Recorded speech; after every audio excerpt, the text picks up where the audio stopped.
handstand, when you're first starting, it's important to understand, like anything, it's a process and you want to start from the beginning. I personally learned the hard way where my ego probably got in the way.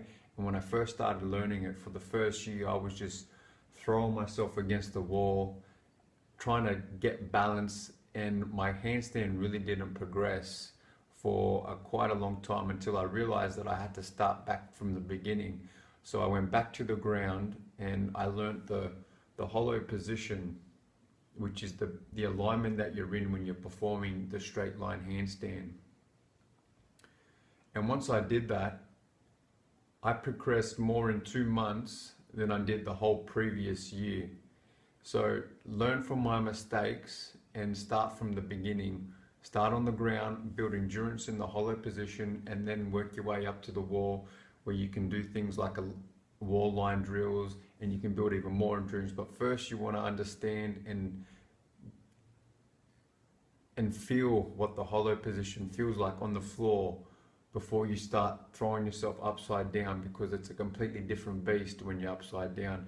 And when you build the endurance in the midsection, which drops the rib cage, you'll find that you won't break in the middle. Because when you're upside down and you break in the middle, that's when you lose balance and you topple over.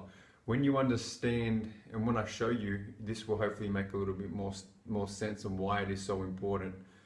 But the hollow position, when you're first learning the hollow position, the first place you want to start is you want to be able to have the ability to completely extend your legs and keep your back flat on the ground. If you can't do this and your low back comes off the ground, it means you don't have the strength. So what you want to do, if you can only get to this position and keep your back on the ground, this is where you start. Maybe you can try some heel touches. There's a lot of different variations. You can try to build strength in this position, and eventually you work your way out till you get to this point, and you can do some dynamic stuff, keeping your back on the ground the whole time. And when you can do that, then you can try and build strength in the hollow position. Toes pointed, squeezing the glutes, chin to the chest, arms overhead, abs on. You hold in this position. You want to get to the point where you can do at least 5 sets of 30 seconds. And when you get to that position, the handstand up against the wall or just doing a freehand handstand becomes a hell of a lot easier. I'm showing you these photos just so we can understand exactly what it is we're trying to achieve. The guy on the left is what our ultimate goal is.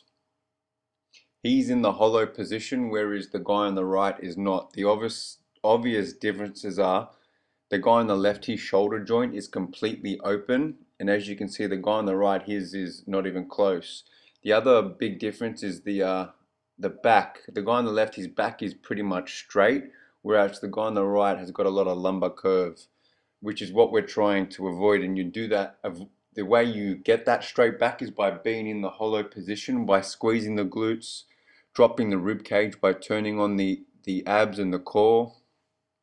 But don't be too disheartened if you can't get that straight back like the guy in the photo on the left, because that's something that could take years. Just work with what you've got, and it's a process. As your shoulder mobility improves, your handstand will look a lot better, and you have to be patient with it, but it's worth it. You'll become a better mover because of it.